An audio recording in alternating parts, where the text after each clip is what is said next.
বিসমিল্লাহির রহমানির রহিম। ব্যর্থতা থেকে সফলতা অর্জনের পথ হলো জীবনের একটি গুরুত্বপূর্ণ অংশ। সফলতা পেতে হলে ব্যর্থতাকে একটি শিক্ষার মাধ্যমে হিসাব গ্রহণ করতে হয়। ব্যর্থতা কখনো শেষ নয়, বরং এটি নতুন করে শুরু করার একটি সুযোগ। এখানে কিছু মোটিভেশনাল দিক উল্লেখ করা হলো, যা ব্যর্থতা থেকে সফলতা অর্জনের পথে আপনাকে সহায়তা করতে পারে। 1. ব্যর্থতা থেকে শিক্ষা নিন। প্রত্যেক ব্যর্থতা আমাদের কিছু না কিছু শেখায়। আমাদের কি ভুল হয়েছে এবং কেন তা হয়েছে তা বিশ্লেষণ করে সমাধান খুঁজে পেতে হবে। এরপর সেই ভুলগুলো থেকে শিক্ষা নিয়ে আরও শক্তিশালীভাবে এগিয়ে যেতে হবে। 2. আত্মবিশ্বাস ধরে রাখুন। ব্যর্থতা যেন কখনো আপনার আত্মবিশ্বাসকে কমিয়ে না দেয়। নিজের উপরে বিশ্বাস রাখতে হবে যে আপনি একদিন সফল হবেন। যারা সফল হয়েছেন তারাও জীবনে বহুবার ব্যর্থ হয়েছেন, কিন্তু তারা থেমে যাননি। ধৈর্যশীল হন। সফলতার পথ কখনো সহজ নয়। দীর্ঘ সময় পরিশ্রম, ধৈর্য এবং অপেক্ষার প্রয়োজন হয়। ব্যর্থতা যেন আপনাকে লক্ষ্য থেকে সরিয়ে না দেয়। প্রতিটি চ্যালেঞ্জ আপনার শক্তি বাড়াবে।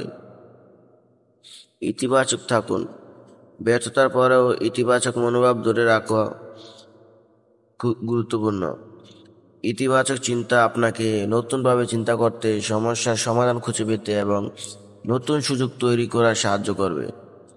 মনে রাখা সফল ব্যক্তির গল্প।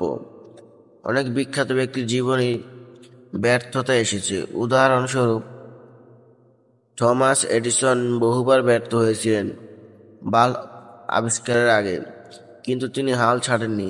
এমন অনেক গল্প আছে যা আপনাকে অনুপ্রাণিত করতে পারে। লক্ষ্যের দিকে দৃঢ় থাকুন।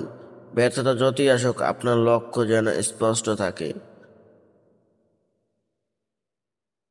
ছোট ছোট সাফল্যগুলো উদযাপন করুন এবং বড় লক্ষ্য পূরণের দিকে ধীরে ধীরে অগ্রসর হন। ব্যর্থতা কোনো দিনও আপনার শেষ গন্তব্য নয়, বরং এটি আপনাকে সফলতার জন্য প্রস্তুত করে।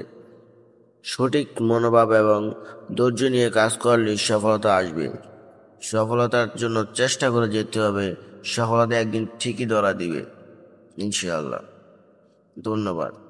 তারা এই চ্যানেলটিতে নতুন, তারা এই চ্যানেলটি সাবস্ক্রাইব করে পাশে থাকবেন।